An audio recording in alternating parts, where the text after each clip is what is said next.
It's a Monday. Good evening. Welcome to the L&A Committee meeting for March 31st. If you will now please stand for a moment of silence and the Pledge of Allegiance.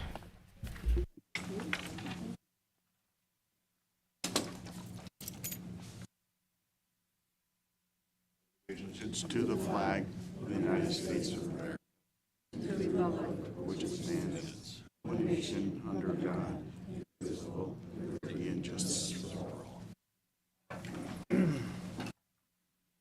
Madam Clerk, can you call the roll, please? Joseph Pifko, Here.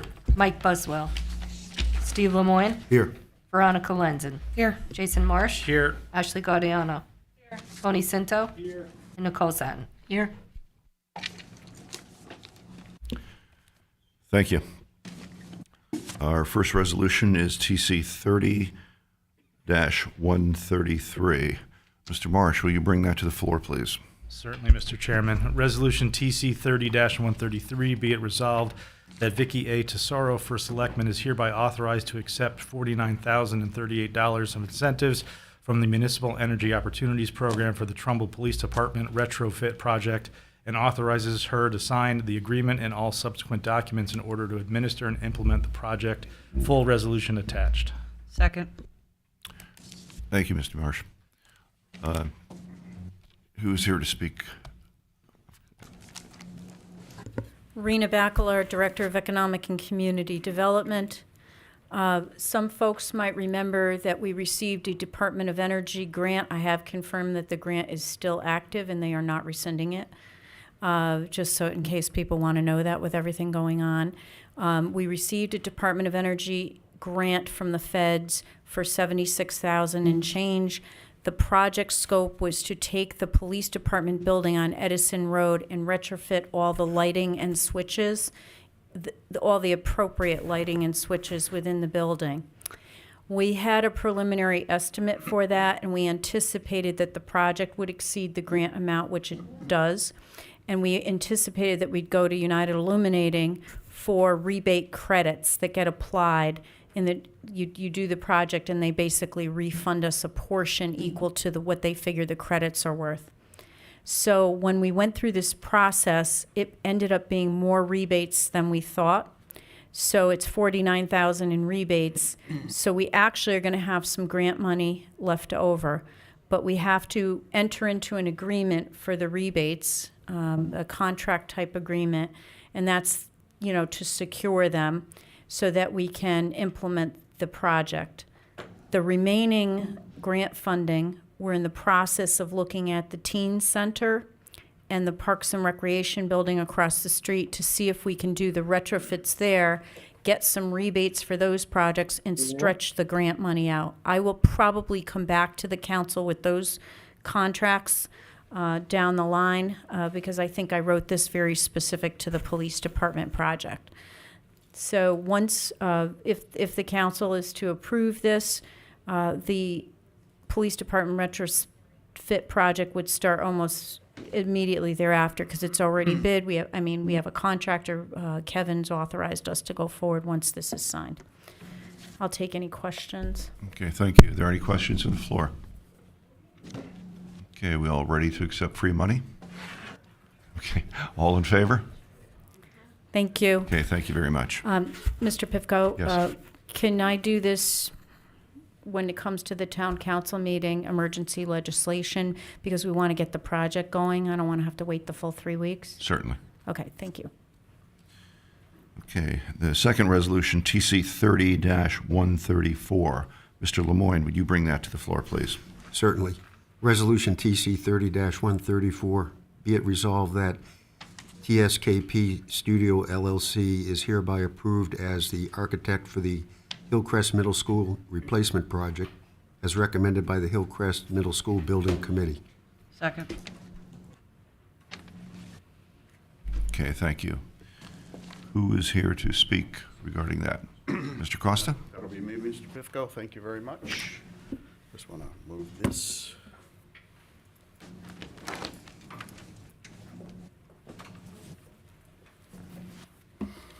Good evening, everyone. For the record, I'm Joe Costa, 150 Beechwood Avenue, Trumbull, Connecticut. I'm also the chairman of the Hillcrest Building Committee. Good evening, everybody. I have a very brief presentation of what we've done in the last 8 weeks or so. So right after the holidays, we reconvened the building committee. We had our first meeting in November, and then we took a break for the holidays. We came back.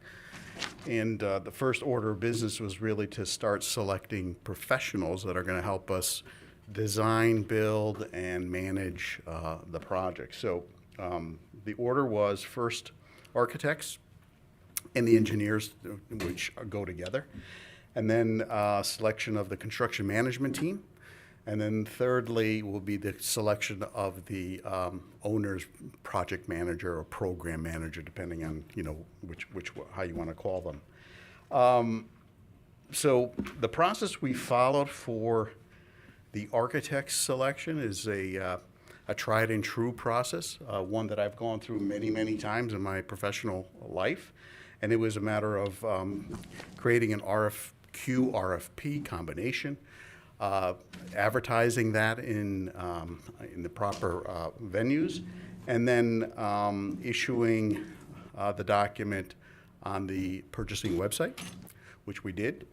And so really that RFQ was really issued the end of January, and by February 5th, we had our first site visit, which was mandatory. What we want to do is make sure that we have firms that have actually seen the school, walked around the site, so they have a good sense of what's there and what we're intending.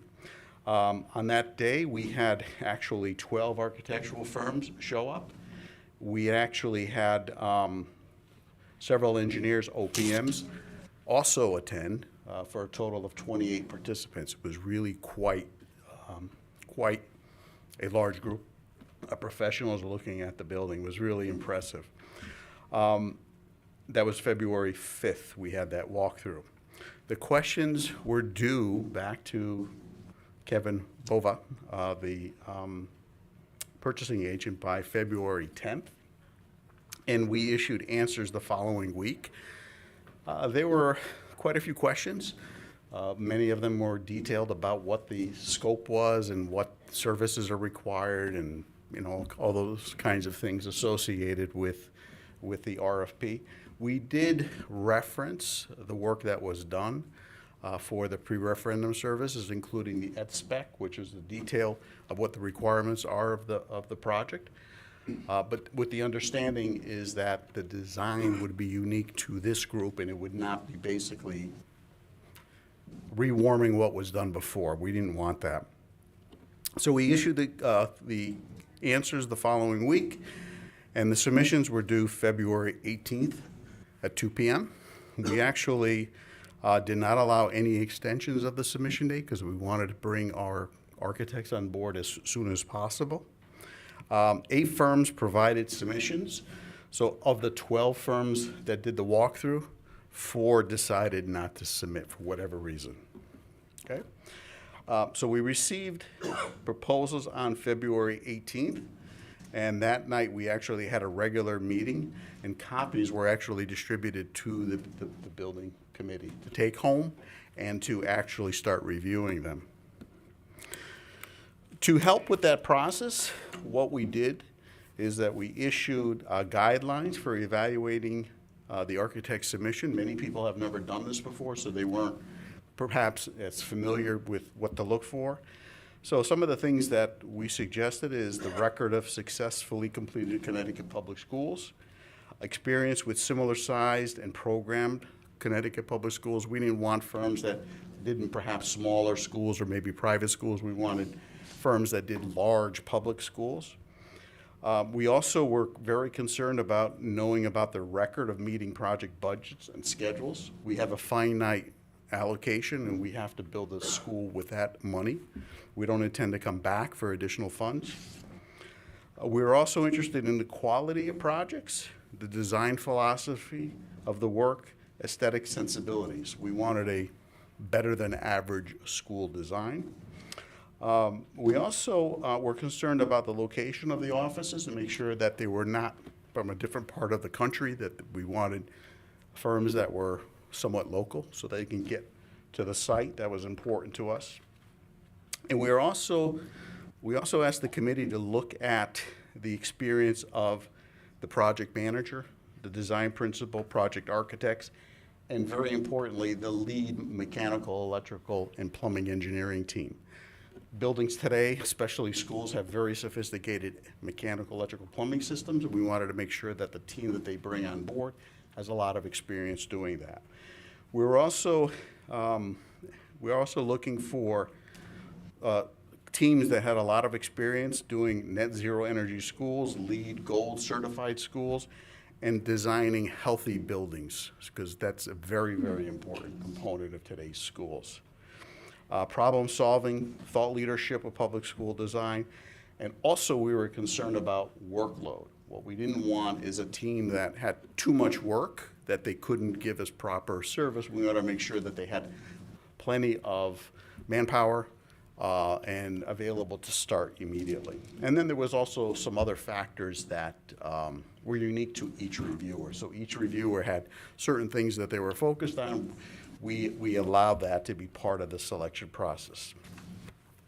So each committee member received a little scorecard, and the scorecard had 6 components, which basically summarized some of the items that I just mentioned, including, experience with Connecticut public schools, budgets and schedules, designing healthy schools, aesthetic sensibilities, workload, capacity, and other factors.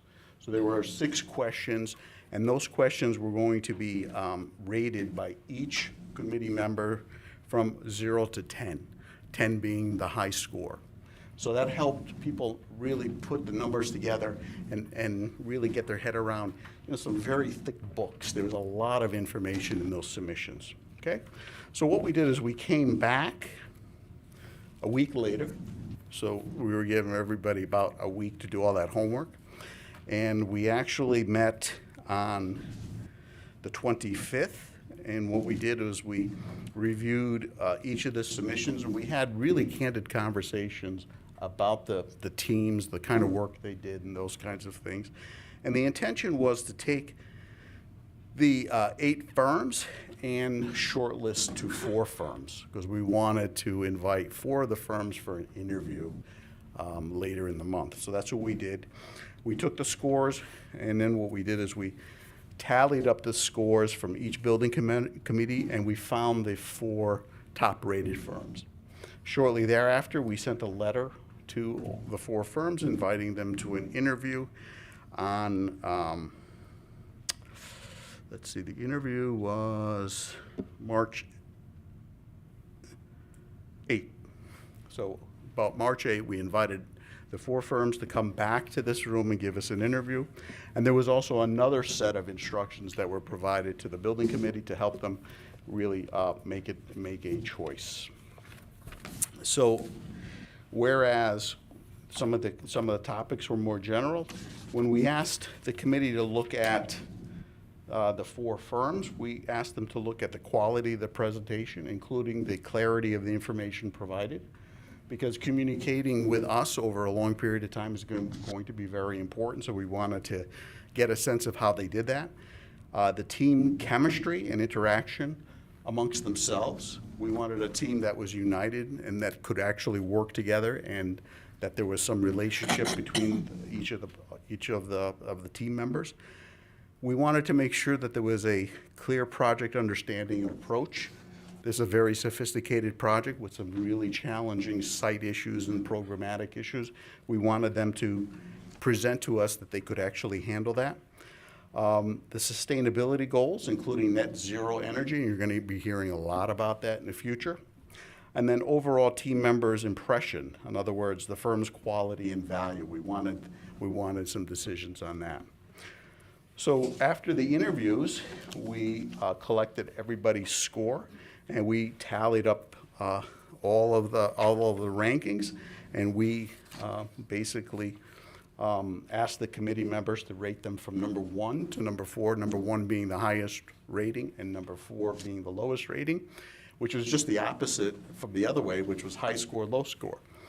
But we did that, and we came out with rating TSK Studio as the #1 firm, and the firm that we'd like to recommend to the town for this project. They're a good combination of design, net zero energy, aesthetics.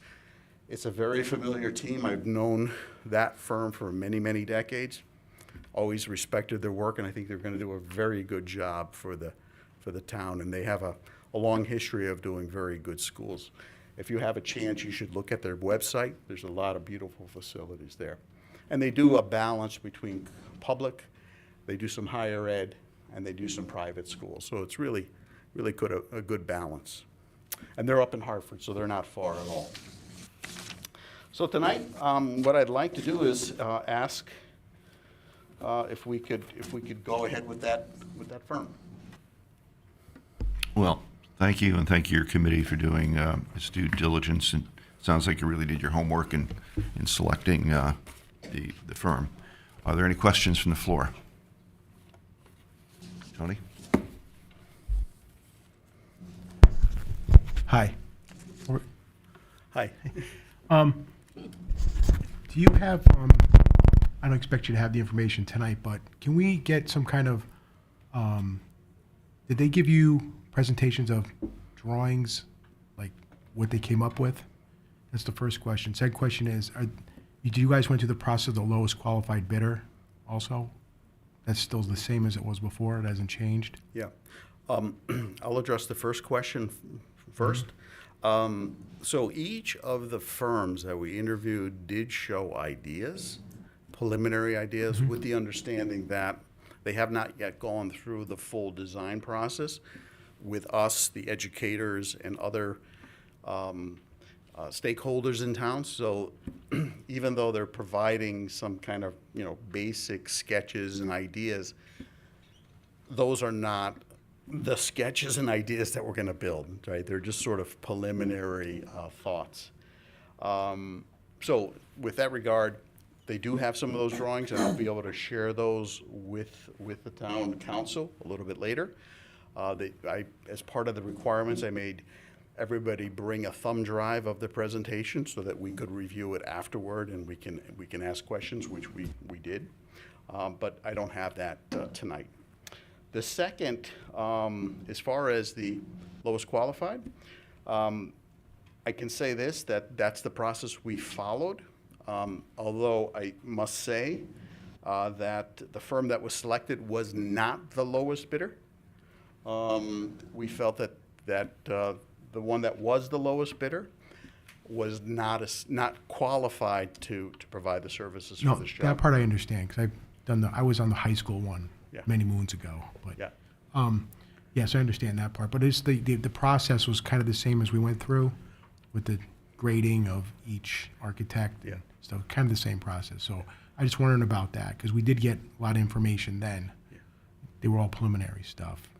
Yeah. So, and I know you know how to do this, so I was not questioning that one. And we just get a little information on, Yeah. you can throw us what the questions were, not what their answers were, I'm just curious to see what you guys asked them and that kind of Oh, stuff. well, we had a lot of interesting Yeah. questions. One of the things we did do is try to challenge the members, and we asked them about their interaction with stakeholders. We asked them about how they would handle site issues like safety and lay-down areas and things like that. And most firms did have phasing sketches, so they've already thought about how contractors would arrive and how they would depart. We asked them about how they would protect the natural environment, including the neighbors' concerns, not only with the final product, but also during construction, because that's going to be a huge issue for us. We want to make sure that while we're building the school, we remain good neighbors, and when we're done, we remain good neighbors. That's one of the important aspects of the job site. There were a few questions about some of the bugs that are in the building right now and how they would handle that, and there were some very interesting questions about, or answers about moving equipment from the old school to the new school and protecting infestation as a result of bringing some of those products. We thought that was a very interesting comment, that we don't want to transfer, those kinds of critters over to our new building. And so there were some answers about that as well. Okay, when you said bugs, I thought you were talking about mistakes or problems. You're literally talking about bugs. No, Mr. Chair, we're talking about little critters. Okay. Yeah. Mr. Marsh? Would it be possible to get a list of school facilities that TSKP has done in, say, the last 10 years, so that Yes. we could do some diligence there? Yes, certainly. That was part of the submission requirement, that they list all the projects, and we can certainly get that for you. Thank you. It's an impressive list. Any other questions from the floor? Okay, Mr. Cinto. One more. Is this when it comes to the state and the reimbursement, is this a prevailing wage job also? It is, but it's not for the architects. No, That but would for be the for the construction, yeah. trades, would be prevailing wage. Yes, it's a state law. Now, did they give you any input on materials and all that kind of stuff, like steel? And because last time in the high school, there was a problem with the steel, and it wasn't the right steel, the grade, and all that kind of stuff. They give you any input on that kind of stuff? Well, I can speak to materials. Is that your question? Are you talking about market? Yeah. So, as an architect, there's a lot of discussion today about tariffs. And what does that mean to construction cost? And what does that mean to supply chain? And it is a very serious issue. Unfortunately, there's so much volatility, right, in the market. And one day we have tariffs, the next day we don't have tariffs, and sometimes it's half on for some products and some on others.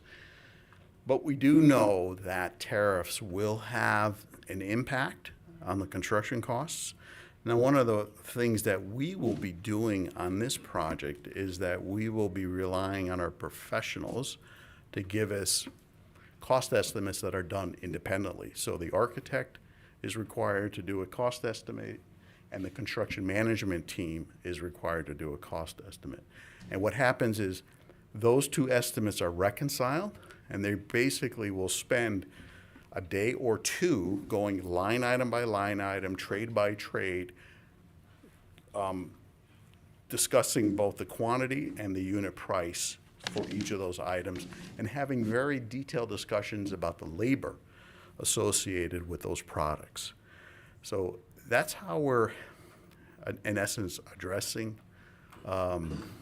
the volatility in the marketplace. And we'll be doing this at several points throughout the project. I think we're required to come back to town council for some of those estimates. I think that's where we are, right?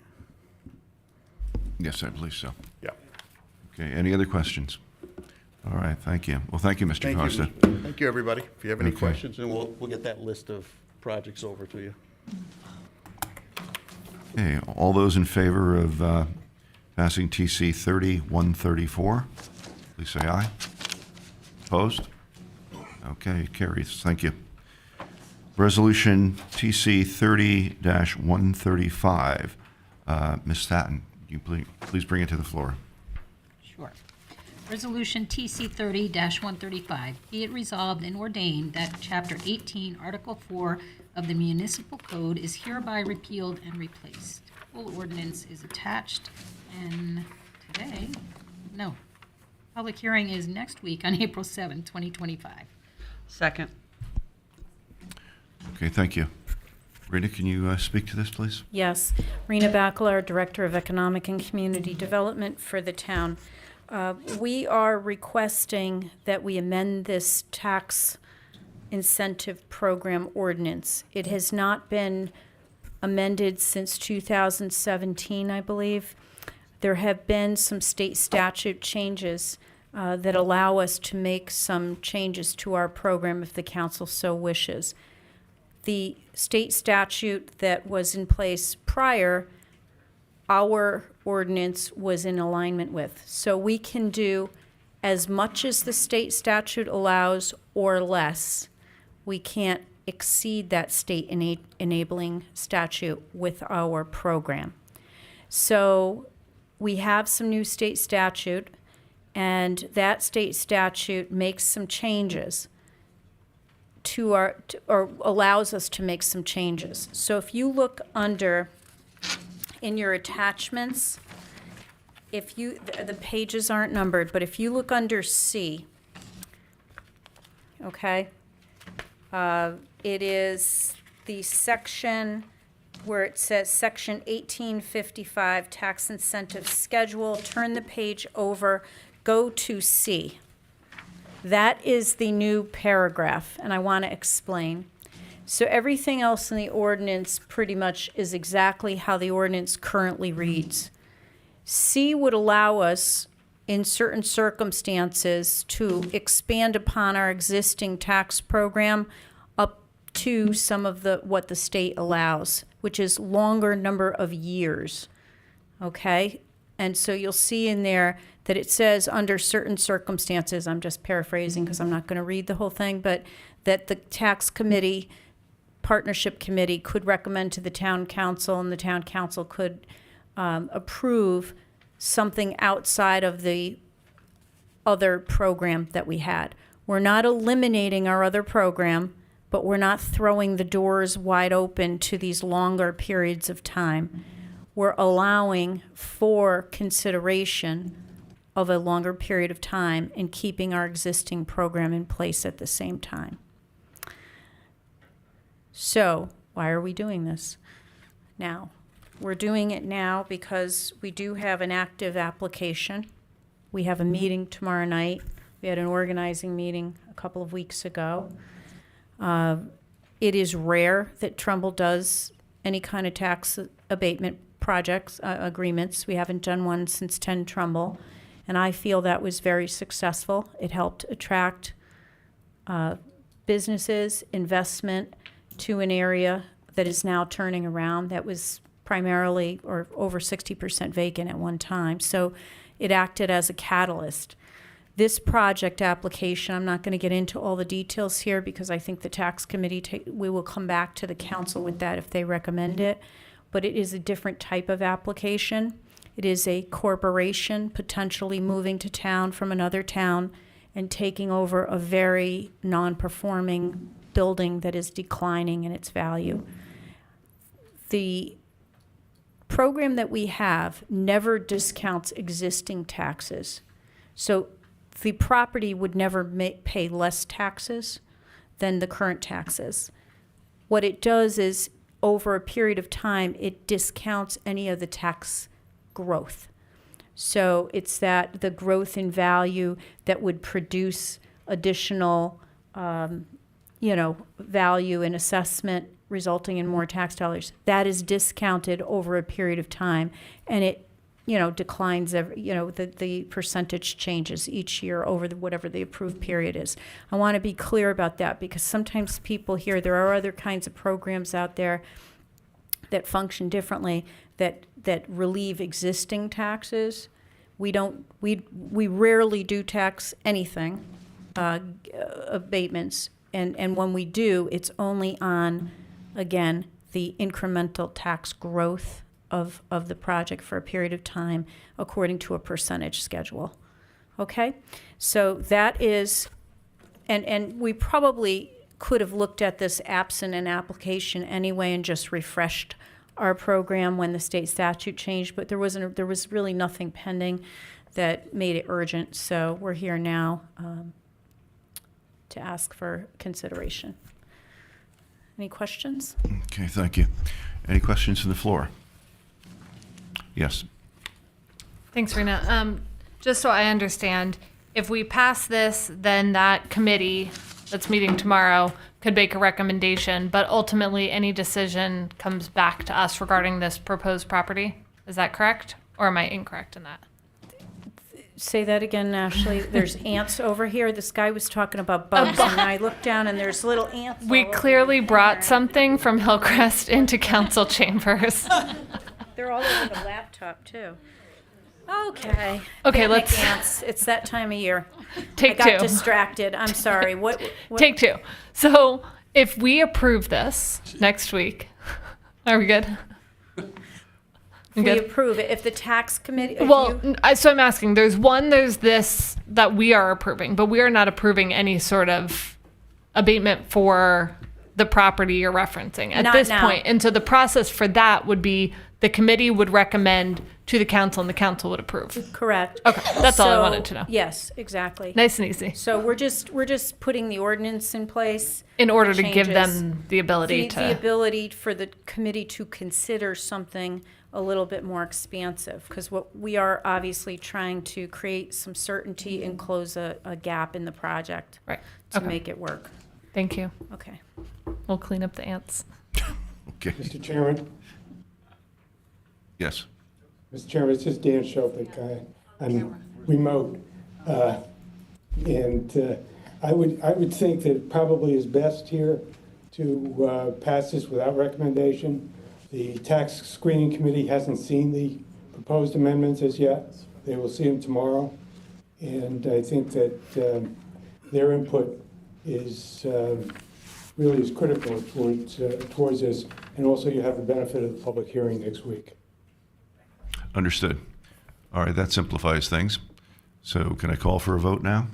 All in favor of, No, we have to make a motion to pass. okay, So, please do. so moved that we will in fact pass on without recommendation. And I second that. Okay, all in favor? Thank you. Thank you, Ms. Bacalar. Okay, the fourth item on the agenda, Resolution TC 30-136. Ms. Levson, can you please bring that to the floor? Yes, except Mr. Cinto just said there's ants over here too. Resolution TC 30-136, be it resolved that the town of Trumbull hereby grants an easement to the State of Connecticut Department of Transportation in accordance with the attached map dated October 2024 detailing the proposed easement for consideration of $500.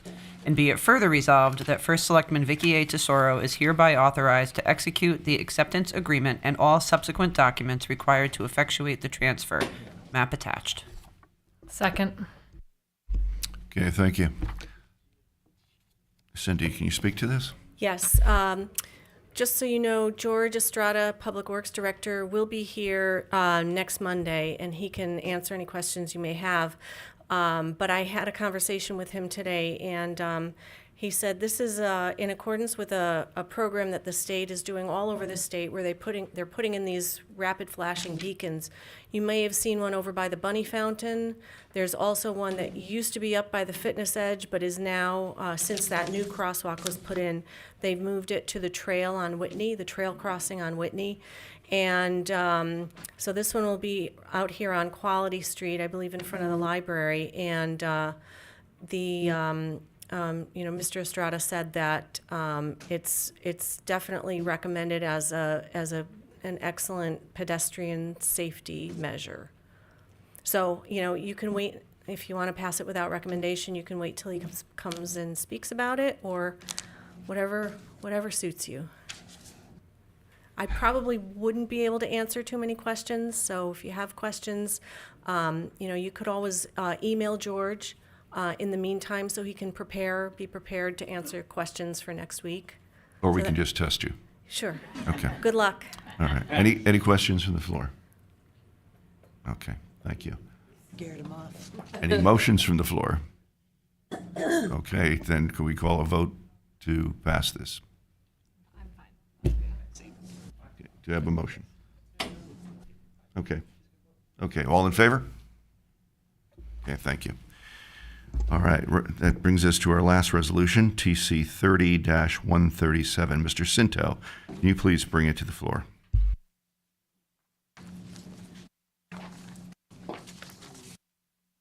Resolution TC 30-137, be it resolved that here, whereas the Connecticut Legislative pursuant to Public Act 25-2 has given municipalities the right to amend the depreciation schedule to be applied for motor vehicle tax, the town of Trumbull hereby adopts the following schedule commencing with the 2024 grand list. That's the Second. Okay, thank you.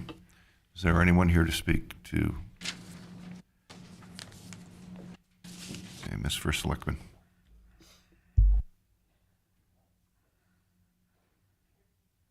Yes. Good evening, everybody. Good evening, that's better. So I am here to bring this to the floor to speak to this resolution, and I have Lynn Ormsby, who is our assistant assessor, to help answer any questions. There was considerable amount of backup in the agenda that sort of gives a summary of what happened here. There was actually a change in the way motor vehicles are valued, and the legislature changed that last year in 2024. And in so doing, what happened was that the actual value of the motor vehicles dropped significantly, and it really affected every community's grand list. And there really was an outcry by most municipalities because obviously from our grand list, we generate our taxes to cover our expenses. So what happened so that was done in the 2024 session I believe in sometime late in that session in June, I think it was, May or June.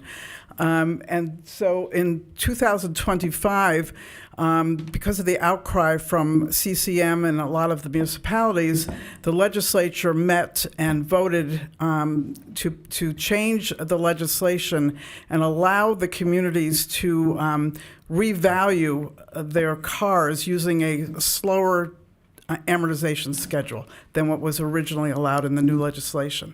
And in so doing, it actually allows the towns to increase income, right? Because of the value is not lowered as quickly. And the taxpayers will still get a reduction in the value of their motor vehicles, just not quite as significant.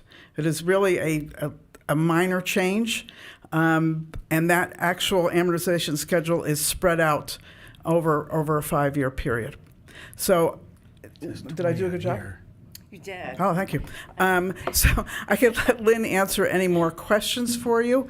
But what this does and why it's significant for most municipalities, it increases income to the town, which offsets our actual property tax.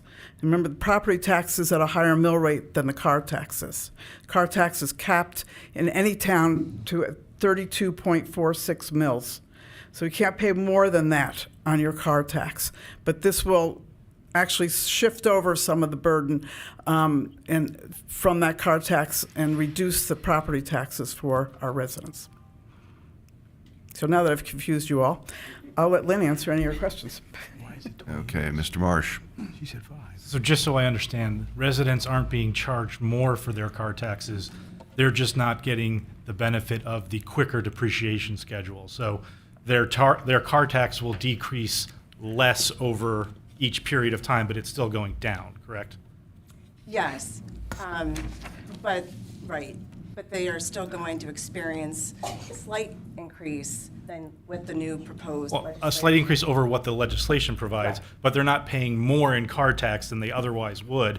They're just paying, a higher, or they're not depreciating it as much each year, so their tax bill doesn't go down as much as it would on each year under the new legislation that we're amending. That's right. Most people will see a decrease in their car tax from what they paid on the 10-123 list. Thanks. Ashley. Thank you. This one's a little bit confusing, right? And so they're going to see a lower car tax bill than they would have. Maybe not as much had we not done this, but still lower. And the trade-off is that we are going to have more money on the grand list side, and therefore they will see their property taxes lowered. And so we're sitting here looking at car tax or property tax, and the money that will be moved over to the grand list will help offset property taxes. So there's still a benefit coming back to the homeowner. We're just doing it on the property tax side as opposed to the motor vehicle tax side. Correct. And then if you could also just share, I know Shelton just did this, Fairfield's either doing this or, I don't know if, is it tonight as well? Who else? I know that there's municipalities all over the state, but just some idea for the council. Stratford also did this. Okay. They voted for it. There's approximately more than 100 towns that have taken this up, and I don't have the exact number, but it appears that about 2/3 of the towns have changed and are supporting this change. It's roughly 60%, yeah. Okay, so pretty significant. Yeah. Okay, thank you. So I have a question. Why'd they change? If I paid $100 last year on my car, and the new tax bill, is it still $100? No, it's less. It's less. It's less. Okay. But it was going to go down to 80, so it's not going to go down to 80 anymore. Right, it'd probably be at, say, in that example, it's 85, right? Okay. So there is some information, some data in the backup about a chart that shows the difference over the years. So it's, if you can, it's available for the public as well. And there's a graph in there that shows, I think that provides information easy to see as to the effect of this change. Okay, thank you. Any other questions from the floor? Just that chart that you're referencing is in the full backup, It's in the full backup. not in correct. the print. This has just the MSRP percent No, change, but there's an actual There's an actual chart and a chart, graph. right? in That the is backup. worth looking at. Yes. You should look at that. It really explains it quite clearly what's happening here.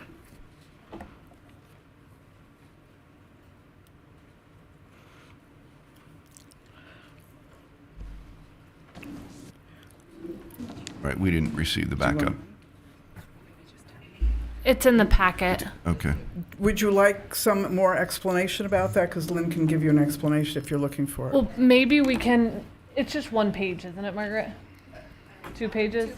I'm just wondering if we can have copies of that printed for Monday night, And for now? Better example. just so that people can see. Because we could pass it, right, if people aren't ready. It was in the full email packet. It's just not printed here. It's not in the printed version. That's all. So I think we need Okay. that for Monday night. Okay, for Monday, that would be very helpful. Sure. Okay, any other questions? All right, hearing none, we'll call for a vote. All in favor? Thank you. Thank you very much. Thank you. And with that, that finishes the LNA agenda for March 31st. Thank you for your participation. Motion to adjourn. Second. All in favor? Thank you. Good night.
Thank you, everyone. We'll get started. The Finance Committee meeting for March 31st, 2025.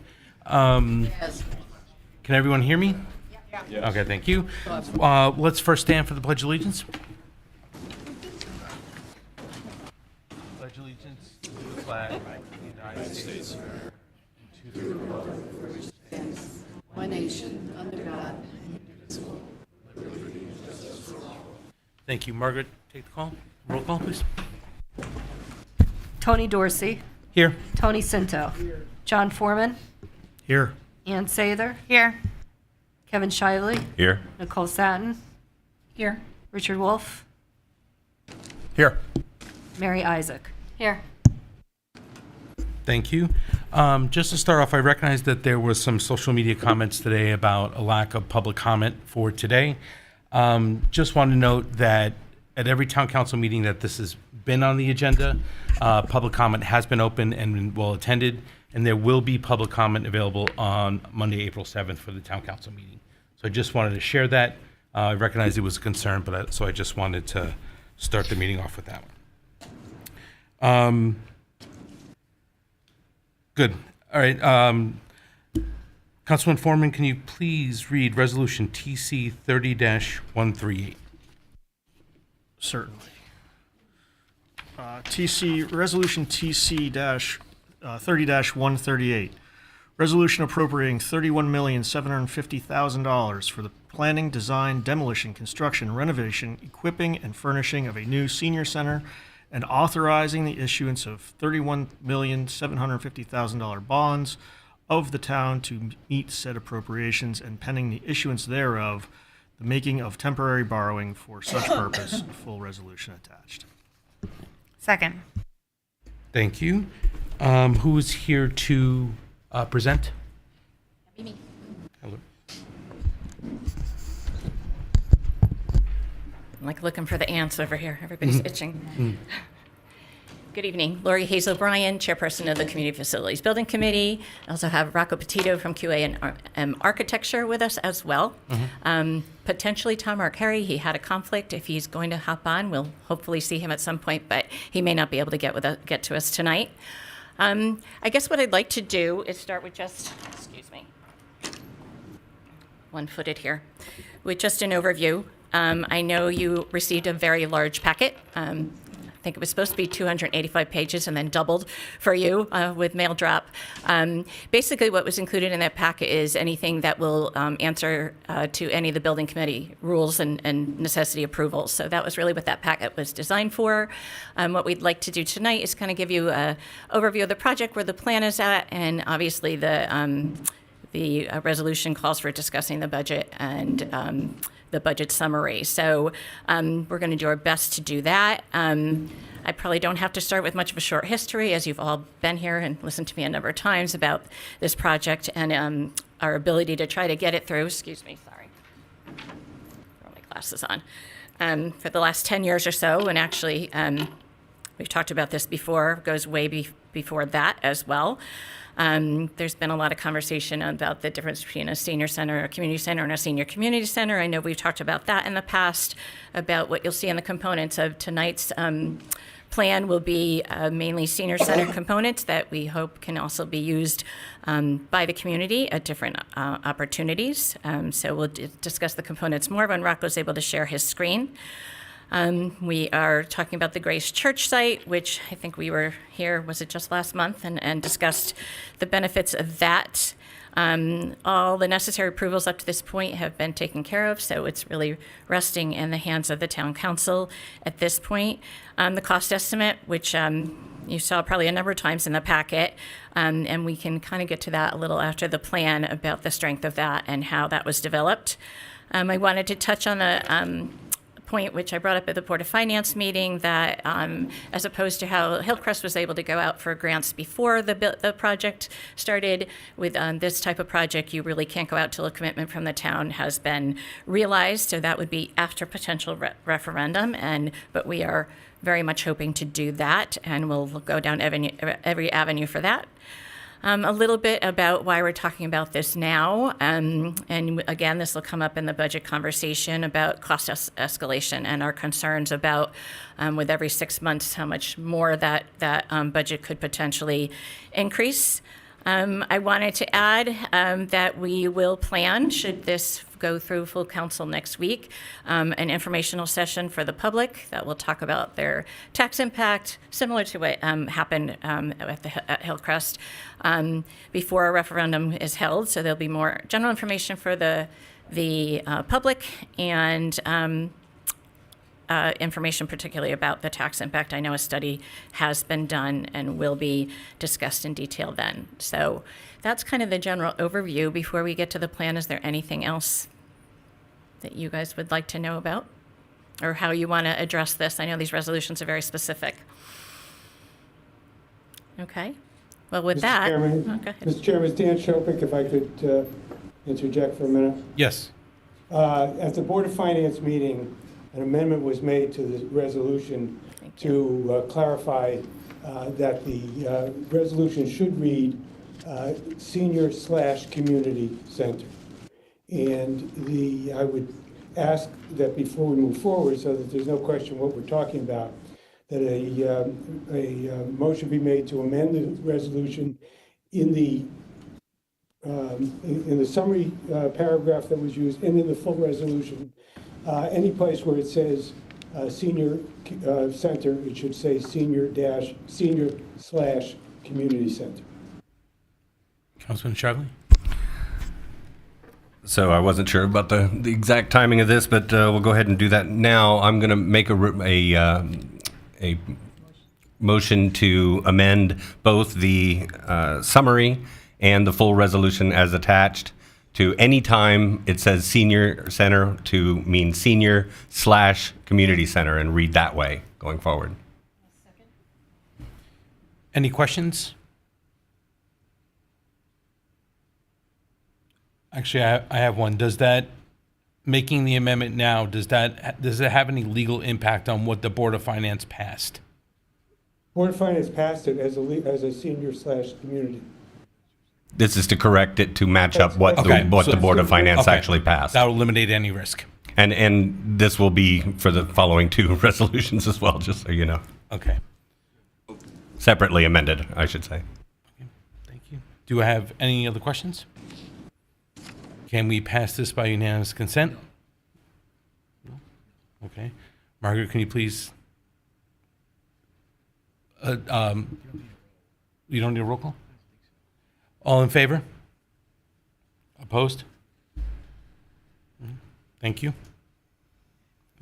Motion passes.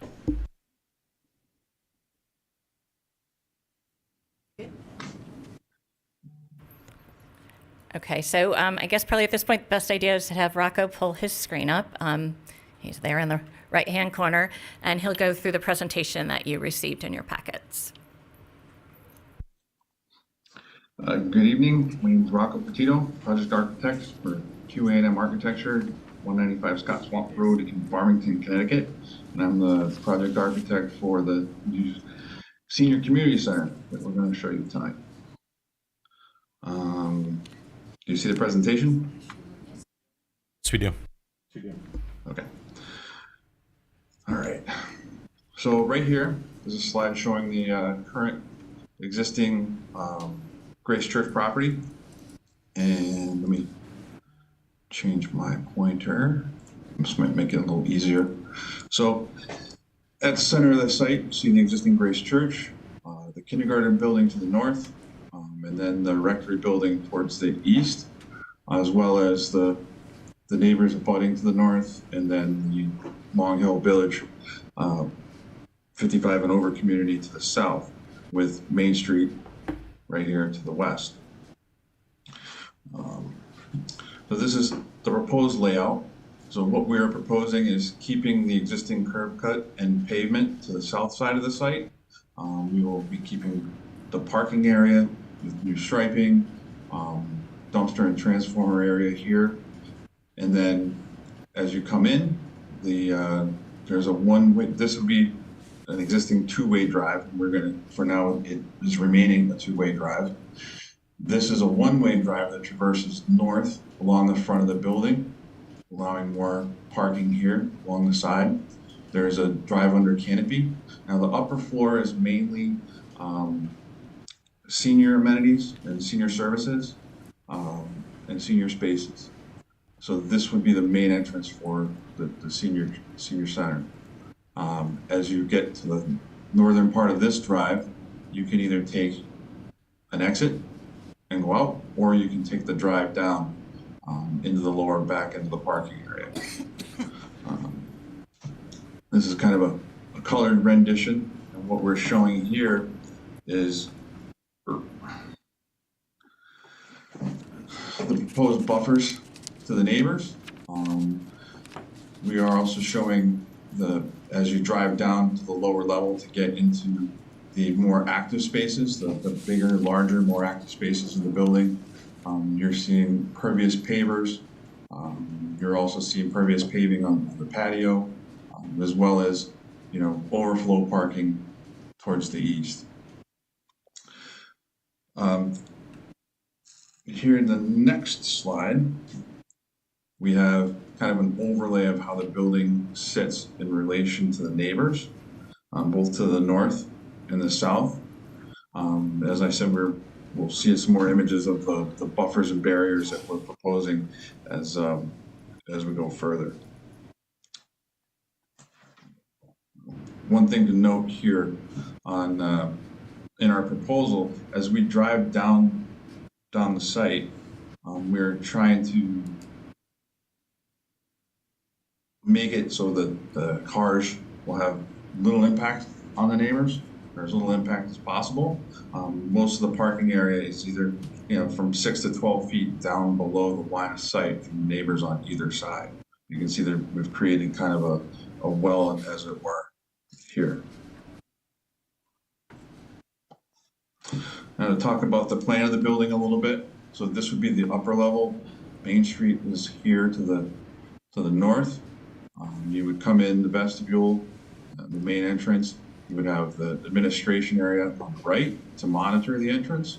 You also have a library lounge, like soft classroom, to the left. Well, I guess if you're looking at this screen, so this would be to the right of when you come in. But anyway, this space is a queuing space. One can sit in here, wait for a ride perhaps to get picked up. There will be computers, bookshelves, and then as you look across the hallway, there's a games room where there'd be activities such as a pool table, perhaps Wii. Then there's also what we've tried to do in this building is create a lot of conference spaces or multi-use spaces that not only the seniors could use, but also members of the town, committees from town hall could use these spaces. They're designed to be flexible and used by multiple people. As we come down the hallway here, there's a large classroom space that can be either used for lectures, for maybe crafts, maybe a book club, that type of activity. We also have here an office space. We have a kitchen that will service the multi-purpose room for the senior centers to have lunches and meals served during the day. One thing to note about the multi-purpose room, it does have a platform for performances. It also is divisible into three different rooms, so you could have multiple things going on in this room at the same time without having the interference of the different activities spilling over to each other. As you see here, there's a cafe area, another queuing space for the multi-purpose area, but also there'll be seating in here with views out to the Quantic Valley. So at the lower level entrance, we can come in. There's a stair that actually will take you up, grand stair that will take you up to the upper level. This is also where you get to the elevator on the side. We have a large multi kind of use arts and crafts space, or designated arts and crafts space. We also have a food pantry. Now this food pantry will also have a large door that could be opened in good weather. One thought was maybe to have sort of a farmer's market that could happen here during the year at certain points. As you walk down this hallway, we get to our multi-purpose athletic area. So what this room is designed to be is a multi-sport room. You know, it's we didn't really want to call it a gym, you know, but we wanted to make it known that this space can be used for multiple different sports, whether it be basketball, whether it be pickleball, volleyball. It's something that gives them versatility as far as using this during the day. It will also be divisible by a curtain that will come down that separate the two spaces. And then Parks and Rec also will have a small monitoring office space here and a monitoring area out here. And then as you step outside, we're down in a kind of a lowered area, but it's an outdoor activity area that can be used for Pilates classes or yoga classes or some sort of athletic class outside. I actually have So- one question. If we go back to the first floor, it's just hard to see on the screen. Upper right-hand corner of the gym, of the multi-purpose area, what are those rooms? Storage. Okay. So for gym storage for athletic equipment, this actually should be, this room is a fitness room, so there could be equipment in here. That would be up to the town to determine what actually happens here, but this is most likely going to be a class area. And actually, there should be a door here to this store. The restroom. Are there restrooms there? I didn't see them on the. Again, I guess. Yes, there are two, gang restrooms. There's also two showers. This was recommended by the fire marshal, whereas this will not be, a Red Cross shelter. She wanted access to have it to be able to use as a kind of a warming, cooling center.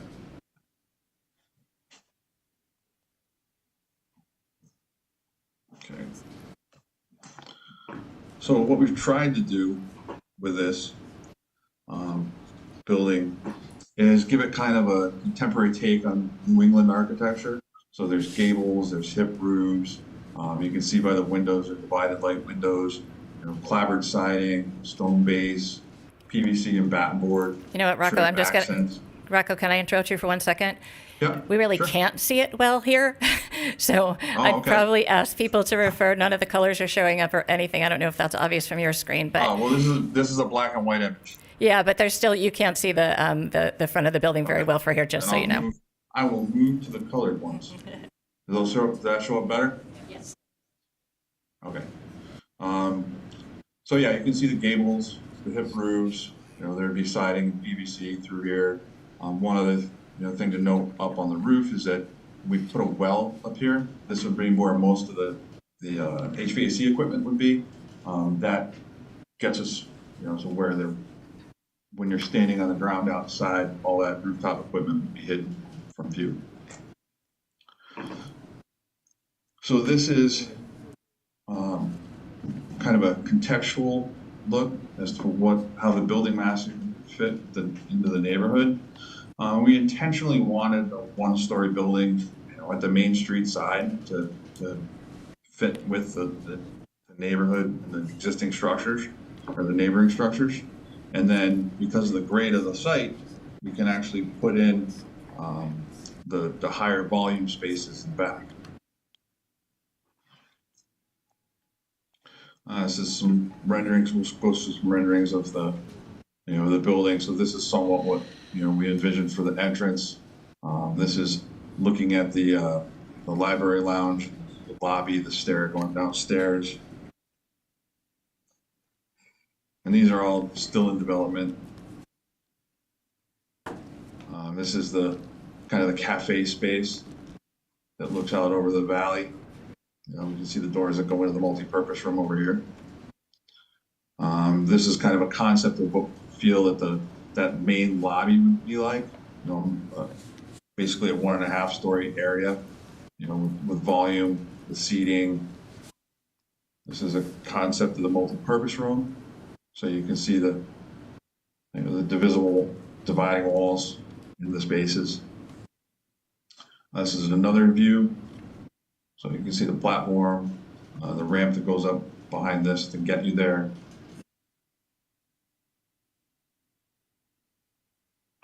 These are some, I guess you probably can't see that one. Okay, as we go outside, you can see here the barriers and the plantings we're proposing between the neighbors. This is the north drive that goes down into the parking area. So we envision a kind of a double wall, the retaining wall with another fence above it, as well as proposing plantings between the neighbors to block the view into their yards. There's kind of a mooring rendering of the west elevation facing Main Street. And then, of course, the east facing elevation.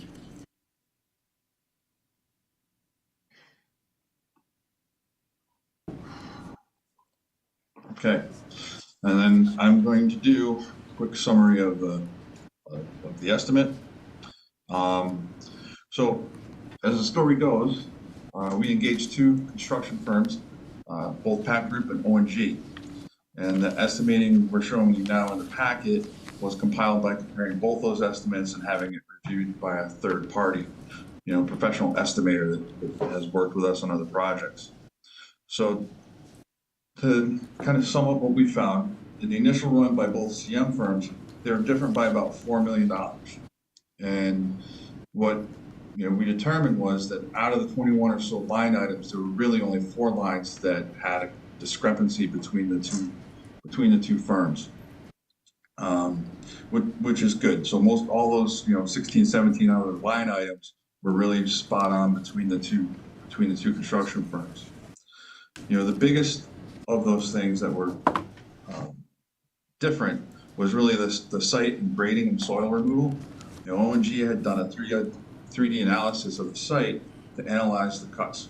So when we found that, Tom asked Pack Group to relook at their number and their cut number again. And when they did that, it came more in line with O&G's number. And then Tom or Carey also did this back and forth with the other line items between the 2 firms. And then, as I said, they engaged a third-party estimator for review after that. One thing that we found with the third-party reviewer was that the O&G number had a higher labor number. And when we asked them about it, it's because they were holding most of the trades with union rates. So after this process, we came to an agreed number, which I'll round up to, is rounded up on the screen at $26 million in hard construction costs and about $5.8 million in soft costs. Now, those soft costs include geotechnical testing. It doesn't include environmental surveys because the town has already completed those, but it includes hazardous material remediation and demolition allowance, hazardous testing. Building permits were included above. We're assuming that we're only going to pay the state education fee for a town project. And those other fees include, the legal fees, bonding costs. We also included a architect's fees of, kind of a standard 6.5%. So there'd be enough money in the project if, in fact, the town moved on from QA&M. Don't want that to happen, but there's also, money in here for a 2.5% for an owner's representative to represent the town and follow the construction project. Then there's clerk of the works, which is not on there because that's basically what the owner's representative would do.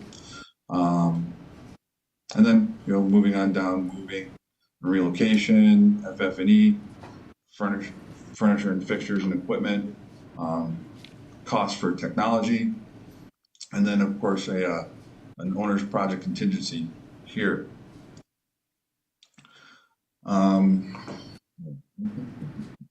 So one thing to note about the estimate here is that it has contingency lines throughout that total almost $5 million. So the hard costs of the construction, there's about $2.5 million in a construction contingency that the town would negotiate between the town negotiate with the CM. So this is typical in a CM delivery method where the contingency is split between the owner and the town, and that would be a negotiated percentage between the town and the CM.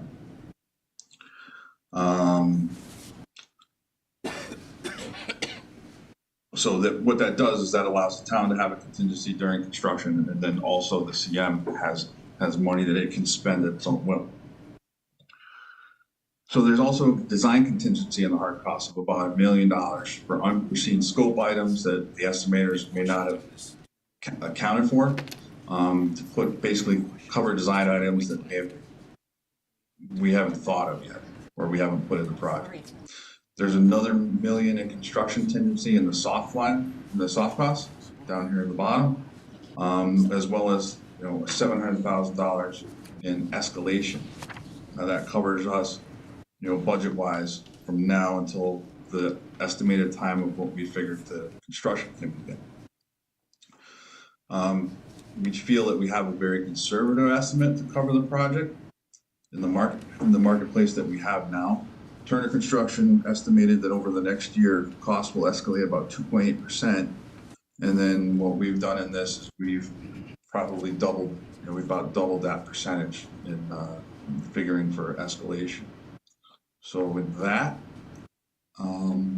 summary, I can open it up to questions. Tony? Yeah, I got questions. Let's start with the communication cost of $50,000 and the computers and other stuff for $120,000. Can I have a full breakdown of that, please? Okay. Because those two numbers are completely insane. I mean, they can't even be from this planet. There's no way. Telephones? Nobody put telephones in anymore. They put IP phones in. So that would fall under computers. Oh, yeah. So tell me what that's about, both of them, please. All right, so these would be the telephones and communications, part of the security system. They wouldn't be landline telephones, they are voice over IP.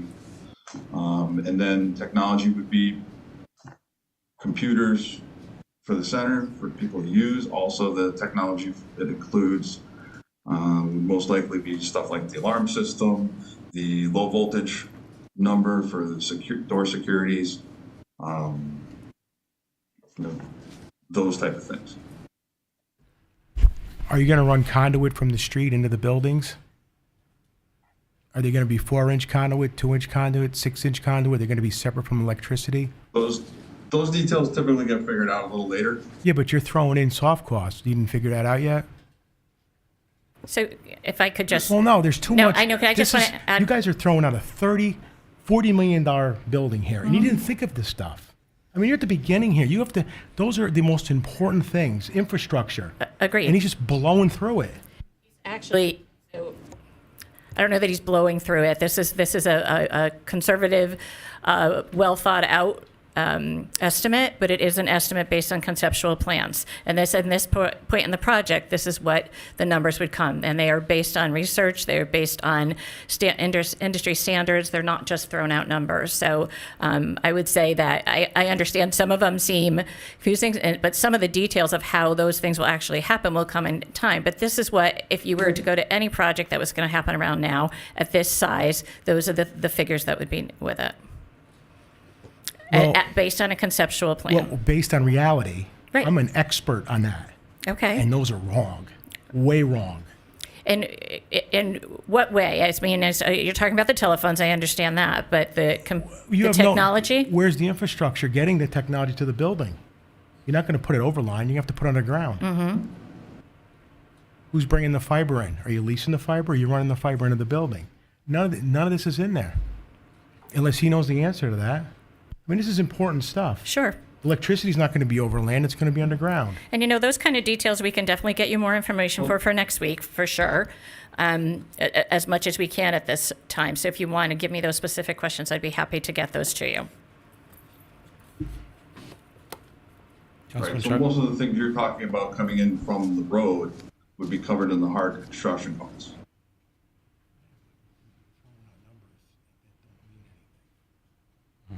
right? So you have a lot of that's one in the site work, but then you'll have it,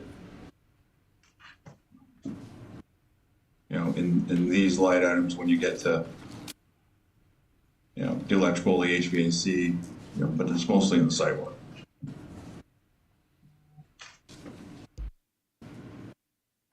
Councilman Sharby? Thank you. Through the chair, just to remind everybody, these numbers are, okay, there's more than one computer professional up here. So I can tell you that these numbers are not that out of range from what we're talking about on the Veterans Building, for example. I mean, this is fairly consistent with what I'm seeing from that. These numbers don't surprise me at all. In fact, and you also have to remember that some of these things like telephones and communications, like you said, that ties into the security systems. A lot of that is going to be stuff that ties into our existing infrastructures. These are things that Mr. Chin is going to be involved in and making sure that they are part of our existing infrastructure. That will include, I'm sure, because it's something that we talked about with the Veteran Center as well. This is going to include the internet connections and things like that. Those are things that are all part of that general thing that we do with any town buildings and things. And we have some experience with this already, having done this with other buildings. I don't see these numbers as being crazy at all. And if I could add, I think some of the details you're talking to, as Rocco referred to, are in the hard costs estimate. And if you look at the PAC group, the detailed budget scope of work, I believe a lot of the electrical will be on page 10 on that. So if you want to take a look at those to get some of those other ideas, and on page 11, some of the utility fees and those kind of things. So those are more detailed, and they are all under hard costs for those specifics you're talking about. The soft costs are run a little bit differently. And I will say that a lot of these numbers are based on our experience over the last few years of what it takes to, build these buildings as a senior centers and schools, which our firm has experience with. And that's, Tom put this soft cost estimate together based on those numbers that we've seen in the marketplace lately. Councilman Sando. Is there a generator being put in? Yes. And where's that? Um, And how much power is it going to? Can it do the whole building or just partial? Is it gas or diesel? It's going to be gas or diesel. It's going to be diesel. But right now we have it located right here. Are you going to put a sound muffler on that also? Yeah. And how many times a month does it run? That I don't know. Because it makes a lot of noise. We talked about it in the past, and the guess that now, or the plan is now, is once a week, and I forget exactly how many minutes a time, but should try to find the timing of that so that it's the least disruptive.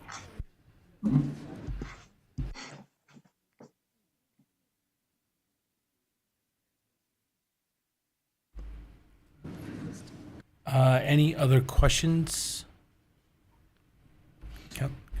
Really more just a comment. I know this is obviously not to exceed, that's what we're voting upon, so these costs will change. At the subcommittee meeting, one of the things that was being discussed was crushing the stone. I know Mr. Buswell brought that up. So there are ways to save money, the grants that can be used as well, but you don't want to under budget and not have the project be able to go through with what you want. So of course, you're going to be going through and looking for savings. Also, the owner's rep, there was a possibility of doing a combination. So if we can find those kind of savings, but it would make no sense to undercut things at this point. But obviously, as they go through, they become more accurate.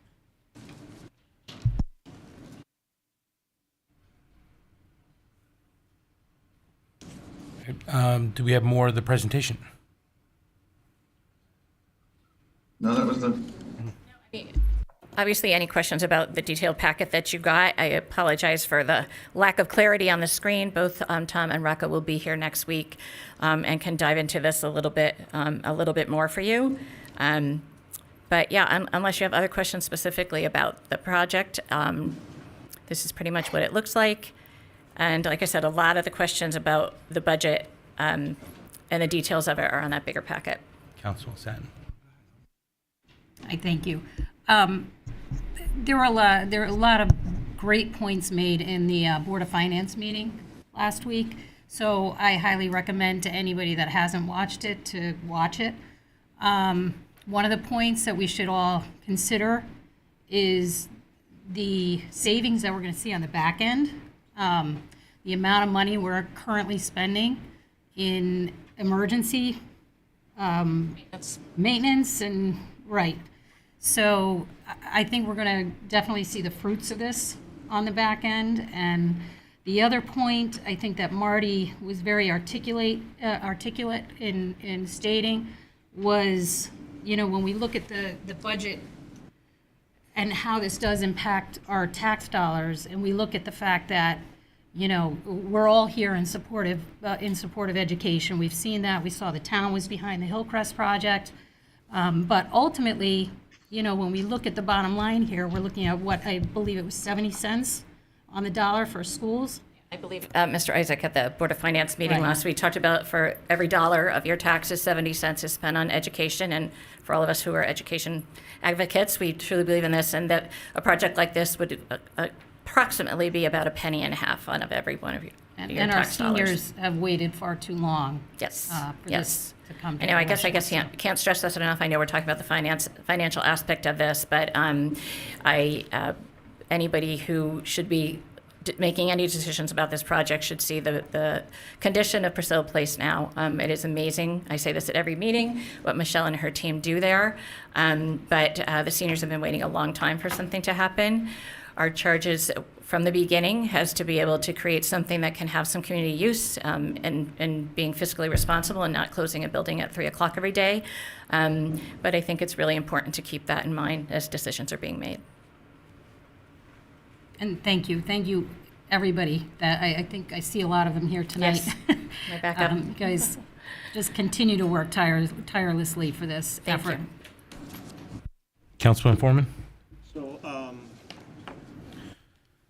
So my first question, the big line item there is the 26 million of hard costs. Is there a summary or some sort of where are those biggest costs and where of that component? So you'll Is see it that in steel, concrete, site work. Like how does that break down as like a percentage? So Tom of would that be cost? more apt to answer that, but the budget summary from the PAC group that you got is really a breakdown of all of the hard costs, at least from the PAC's perspective of it. So that really is you'll see where the bigger numbers will be.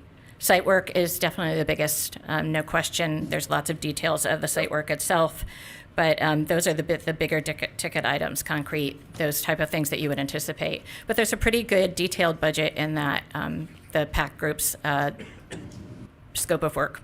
Okay. And my secondary question, and Nikki kind of brought it up a little bit, is the tax impact. Yeah. Right, $32 million. We're going to bond this, correct? That's what Over the Board 20 of Finance is putting forward. I believe that's what's on your agenda over as 20 well. years? Maria would Over probably 20 be best to years? answer that, but I think the plan is 20 years. At yes. like 3+%, something around that range? 3.5%. So over a 30-year period of time, that would ultimately, this project would really cost close to $60 million between principal and look at interest, right? And if we're talking about for every dollar spent, it's a 1 penny increase in your taxes, right? Your $1 of taxes, 1 penny goes to this, that's a 1% increase.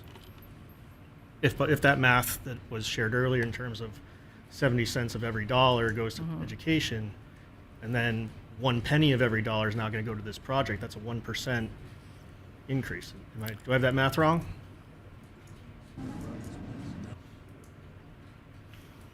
I don't think so. Probably. Maybe probably. I guess think what that my point though is I think that's the biggest thing that we kind of have to get some clarity in is along the lines we have these school projects that are coming up. We've got roads, we've got sewer, and we also have this project in front of us, which is a beautiful project. And I very much support the idea of having a great place for everybody to congregate, both seniors and the rest of the townspeople. But against that backdrop of these other costs that are in front of us, I think we need to sharpen our pencils so that everybody in town can understand like what this might mean to them when they get that next tax. Yeah. So, I mean, as far as sharpening the pencils and changing the cost, waiting longer is only going to increase them, right? There's some common sense to that. I will say I agree. We're all taxpayers, and we are seeing all these projects come in front of us, and I totally we're trying to keep this contained enough and understand that. But I will also say that before all those other projects started, this project was being discussed. And I think we've done a disservice to our seniors to keep pushing it down the road. And I understand it's a big cost. I wish it had been done sooner, and it wouldn't have been. I wish it wasn't accompanied with all these other things, but it's not going to change. And I will tell you, we are putting hundreds of thousands of dollars in maintenance costs into Priscilla Place. So it would be a decision if we want to be a town without a senior center, basically, because there's going to be a point where that's going to fall apart.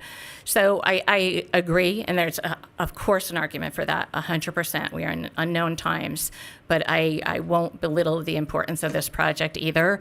And I know it's easy to say, well, we have this, this, and this. This project is a big this and has been for, I will tell you, recently I saw an article from 1981 where we were talking about a community center. I know we've been working diligently to just about the senior center portion for 10 full years. I get it. I wish the number was smaller. I hope it will be in the long run, and I believe, I can say that as a total unprofessional, but someone who will be paying attention. But I can't belittle the importance of this project, and I hope that's understandable. Do you have any more questions, John? One thing I didn't notice here, at least it wasn't discussed, operating costs. Now, this is a bigger building. Mm-hmm. I understand there's efficiencies with new equipment, et cetera, but we still have to fund this every year. Mm-hmm. It's 12,000 square feet more, if I correct, right? Mm-hmm. Do we have any idea of how much it's going to cost us year over year to maintain this building? I don't think we have definite, but this has been what I've been told is that what we are pouring into maintenance of the current senior center is a lot more than what we'll be doing for updated maintenance on a bigger building.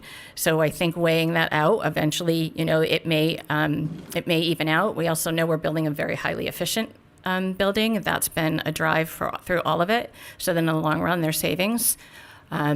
But operational costs is something that's going to be probably more developed in the final plans. It's also something that the town has to weigh on a little bit more than the building committee, although we can certainly have, like I said, these discussions of what we're spending on maintaining a senior center now compared to what we would in a new building. Councilman Satin, please. Yeah. I just.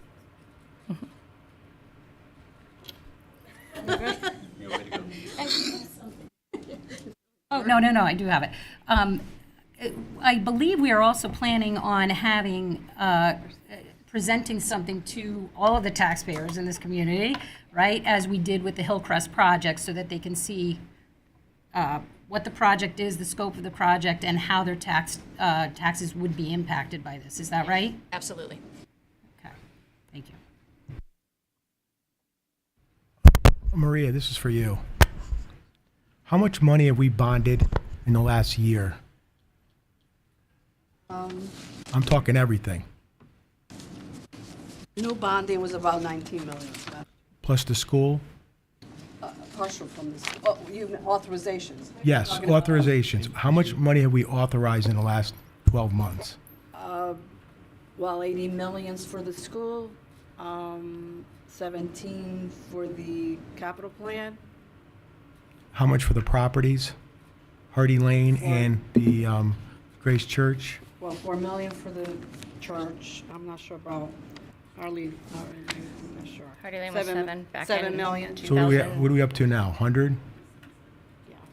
Over 100. More than that. More than that. And then another 40 for this, 140? Yeah. I just keep in mind, I just have one question. you're approving the authorizations, you're not bonding No, all it at the doesn't. same time. Right. Yes. But how are we going to pay for this? Besides raising taxes, how are we going to pay for this? Unless there's a money tree in town I don't know about. Yeah, it's up to the taxpayers. I mean, this is going to referendum in June. I mean, this should have been Whenever they this decide. should have been built 30 years ago. There's been plans. It should have been built 10 years ago. And But unfortunately, it wasn't. And it kept getting pushed out and pushed out and pushed out and pushed out.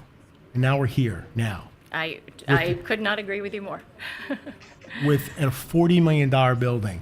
It's 31,750, but That's now. It'll be 40, 45. but that's including Come on. escalation costs. Yeah, exactly. No, Well, this number includes escalation costs, and as I think Mary mentioned, if this number is bonded, we can't go above this, right? We're limited to your my concern is how many schools can we fix with $40 million? And I would ask, how many senior centers haven't we fixed?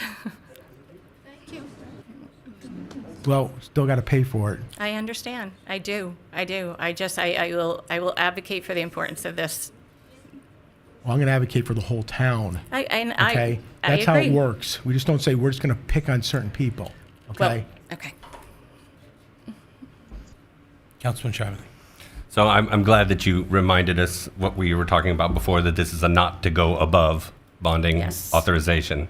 Right. I also want to remind everyone that we are going to be looking for grants and other ways to pay for this besides just taking money out of the pockets of our taxpayers. But in the end, it really isn't our decision, is it? Because we're not the only people in this community that are sitting up here. We owe it to our people in our town to make this decision because it's their money. Exactly. If they want it, they get it. If they don't want it, they don't have to buy it. And so all we have to do is give them the chance to decide for themselves. And that's what we're doing here. Councilman Isaac, do you have a question? Yes, just also to say, at the Board of Finance meeting, Priscilla Place came up. So of course, if a new senior center is built, that property is left vacant. So hopefully that will be able to be a quick turn. I don't know, I'm not in real estate, but to offset that. And we do have 30% of our residents are seniors. And I was the chairman of the Senior Commission for a few years, and it was bad back then. It needs to be done. The space is too small, it's not adequate, and it's not attracting new people. Our director's been fabulous, and has even said, our seniors are now 55 and above. So I don't know how many people here are seniors. But that does change who you want to bring in. You need to have a facility that's going to bring in new people, to bring more in the community that wouldn't go to an old-time senior center. So, all those things need to come in, but it has to be done. It's falling apart. And if you want to put, a few more $1 million into a, 100-year-old building and still have it be inadequate, that's why let the voters decide.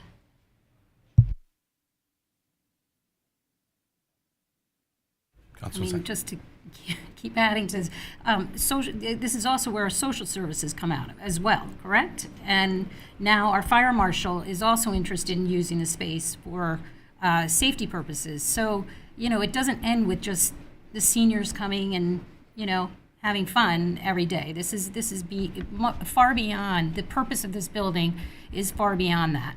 And this is to go to referendum. So the people in this town are going to have the opportunity to vote on this.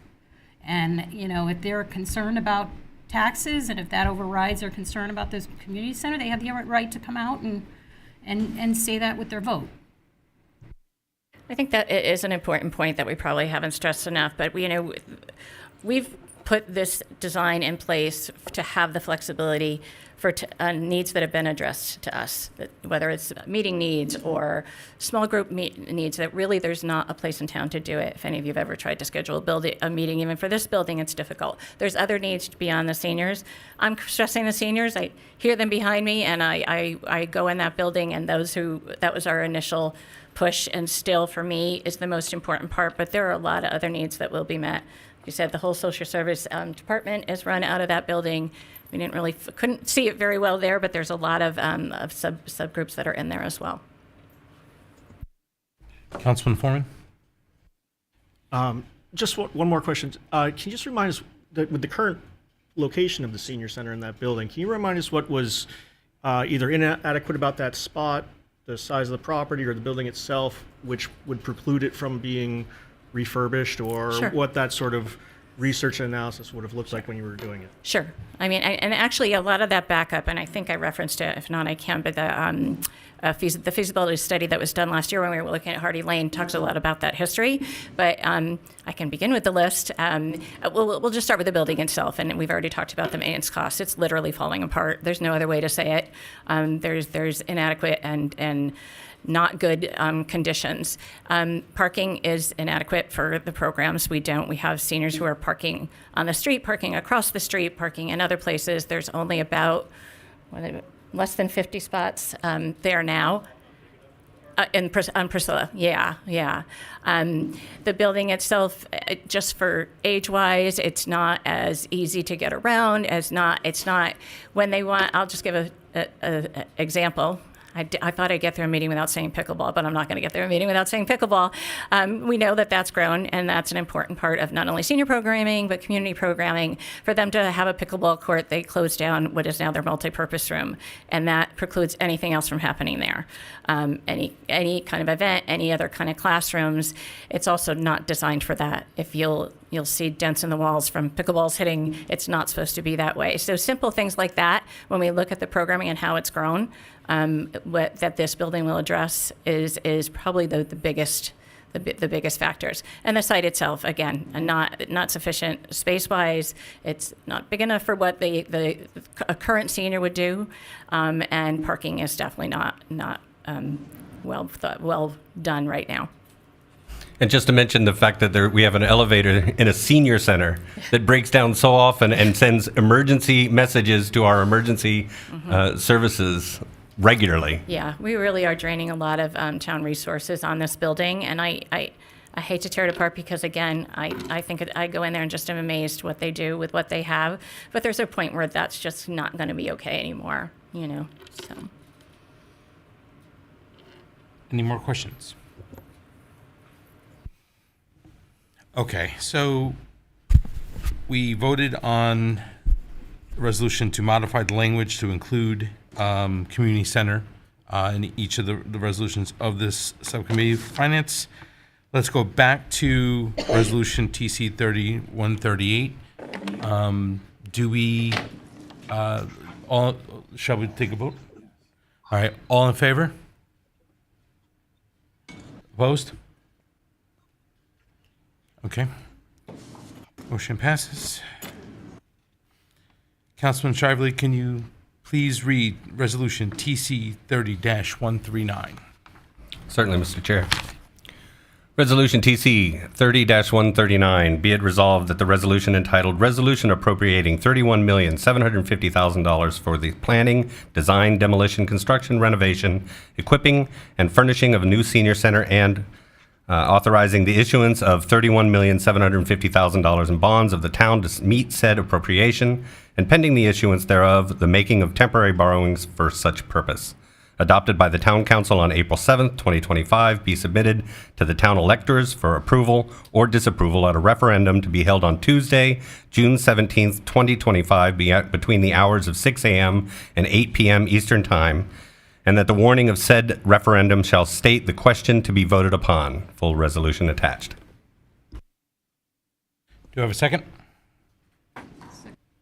Okay. Who's here to present on this? Should we move now to, have we already corrected this in all of them, or we have to correct each one? Okay, so in that case, do I have a motion to correct the language to add community center to this resolution?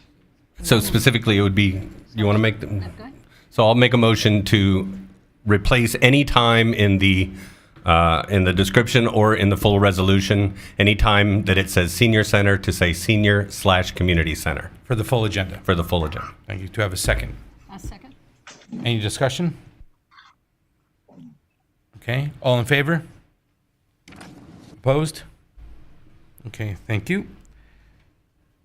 So for this resolution TC 30-139, is there anyone to discuss the logistics of this?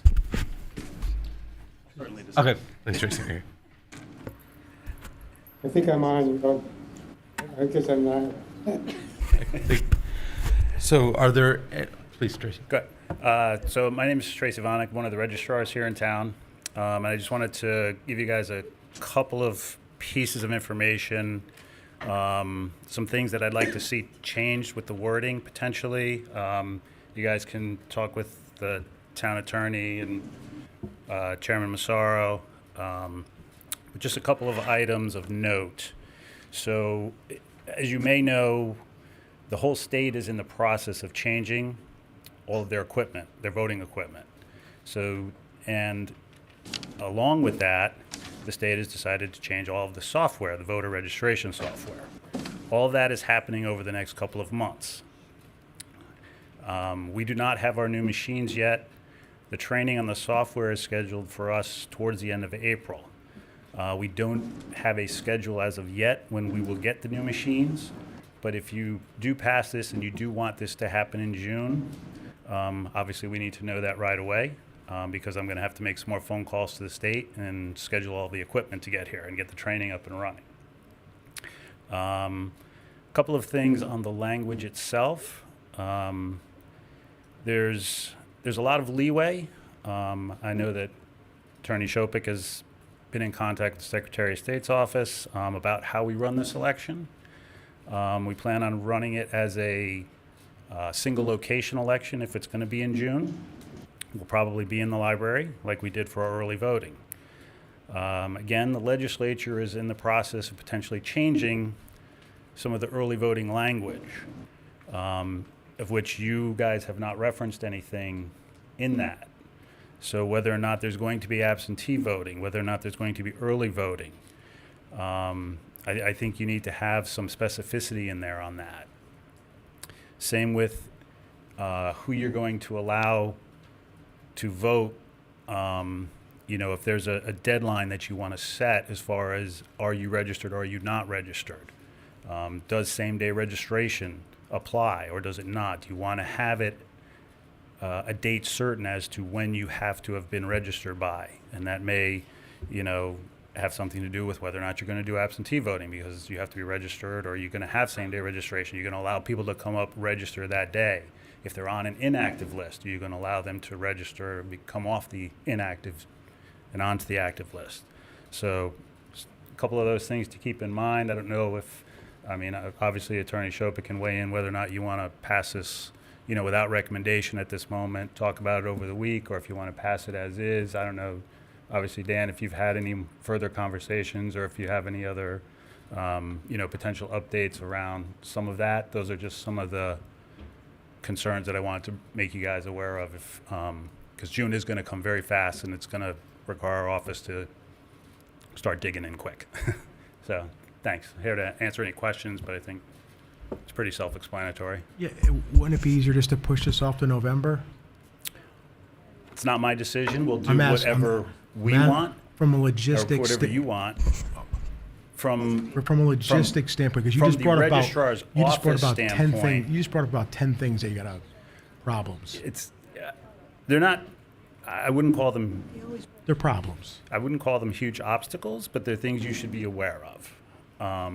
So obviously, it's easier for us if it's just another question on a ballot that we're already handling. But this will be a single ballot with a single question that we will have to, like I said, I have to get people moving quickly if we're going to do this in June. Well, don't you think one location suppressing the vote from certain parts of town? I don't know if I would call it suppressing the vote. I mean, everybody. Well, first of all, you're doing an election in the middle of June, which nobody's going to be around. That's not my decision. I have nothing. I'm just here to tell you what I think this particular resolution would need in addition to the way it's worded if you want to do it in June. Okay, thanks, Tracy. Any other questions? I'm sorry. Can I just add just one part to that, and I think I might have said it earlier in my discussion, but I think and certainly it's not the building committee's decision of when this happens. We'll just be happy when a referendum does happen.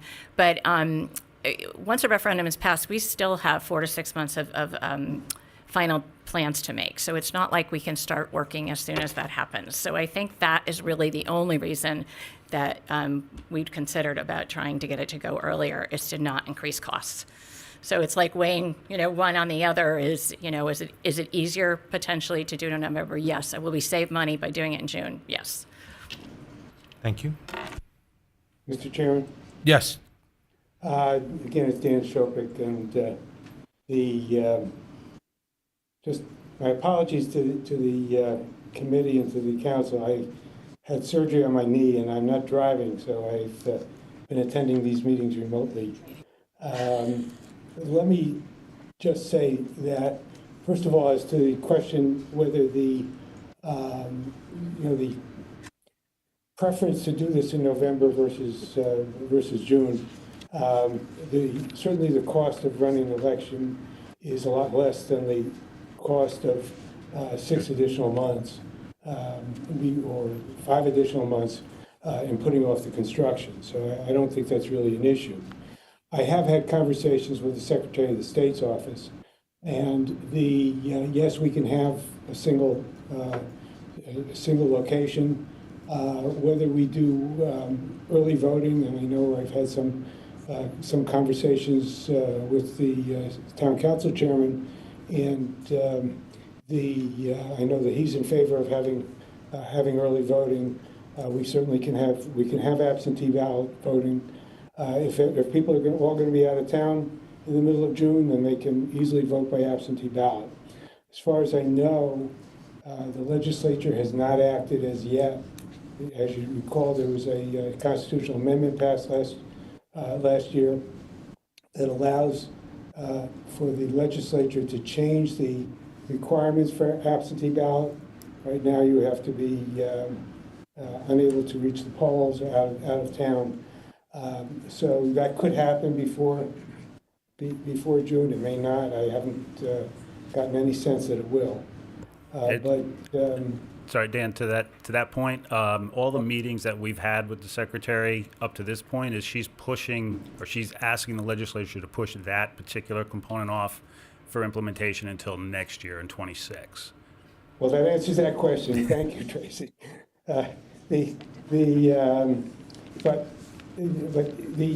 If there's, we can go over this between now and next week. I think if there's a need to, and I can have conversations, if there's a need to add additional language to the resolution, I can certainly have that for a recommendation for next week. I would point out, just in case, because I did get some comment through, it was passed on to me from social media, question about why the question itself was not in the resolution. The question is in the full resolution. We very often pass over reading when we say full resolution attached, very often we pass over reading that. But if you take a look at the full resolution that's attached, the question to be determined is very clear. The other time constraint is that we do have the town clerk has to get language up to the Secretary of the State's office at least 45 days before the referendum is to take place. So that's something that we're trying in coming up with a date for this. It's also to give the town clerk time to get that information, the explanation that's going up to the Secretary of the State. That's my pitch. Thank you. Are there any other questions? Okay. All in favor of passing this resolution? Opposed? Okay, thank you. Final resolution TC 30-140. Councilman Sather, can you please read this into the record?